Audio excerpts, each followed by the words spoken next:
Most of the teenagers जिन्हें YouTube channel बनाना होता है उसमें से 90% लोग एक सेम कैटेगरी को चुनते हैं और उस कैटेगरी का नाम है गेमिंग। लेकिन रुक जाओ, अगर तुम भी सोच रहे हो कि मैं भी एक गेमिंग चैनल बनाऊंगा 2025 के अंदर, तो ये वीडियो तुम्हारे लिए है। बिकॉज इस वीडियो के रिसर्च के टाइम मैंने ऐसी चीजें देखी जिनको देख के मैं शॉक हो गया। इंडियन गेमिंग इंडस्ट्री के बारे में कुछ ऐसी बातें जिन्हें सुनने के बाद शायद आपका भी यूट्यूब पे गेमिंग करने का मूड चला जाएगा। और अगर आप जेन्युइनली चाहते हो यूट्यूब पे गेमिंग करके ग्रो करना, तो वीडियो के लास्ट में आपके लिए भी कुछ है। तो वीडियो बहुत ज्यादा इंटरेस्टिंग होने वाली है, तो फटाफट चैनल को सब्सक्राइब करो और स्टार्ट करते हैं वीडियो।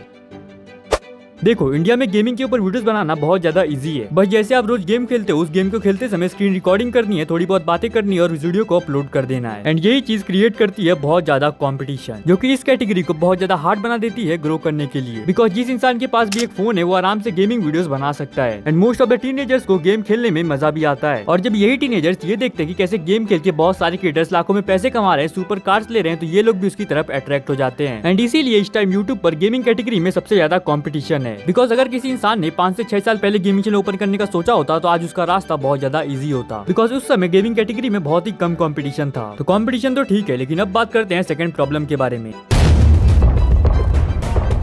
तो देखो, अगर तुम भी गेमिंग क्रिएटर्स को यूट्यूब पे देखते हो, तो याद करो कि कब तुमने एक छोटे क्रिएटर की वीडियो अपने फोन पे देखी थी। और अगर देखी भी होगी तो कितनी बार, 4 बार, 5 बार या 10 बार। और यही एक और रीजन है जो इस कैटेगरी को और भी ज्यादा हार्ड बनाता है। बिकॉज यूट्यूब छोटे गेमिंग चैनल्स को प्रमोट ही नहीं कर रहा। अब तो ऐसे लगने लगा है जैसे यूट्यूब का पूरा एल्गोरिदम ही बस इन बड़े क्रिएटर्स को आगे बढ़ाना चाहता है। बिकॉज जब तक यूट्यूब इन छोटे गेमिंग चैनल्स को आगे रिकमेंड ही नहीं करेगा, तो उनका चैनल ग्रो ही नहीं हो पाएगा। और इस सवाल का जवाब मुझे भी नहीं पता कि ऐसा क्यों हो रहा है, लेकिन this is happening. Now let's talk about the third point.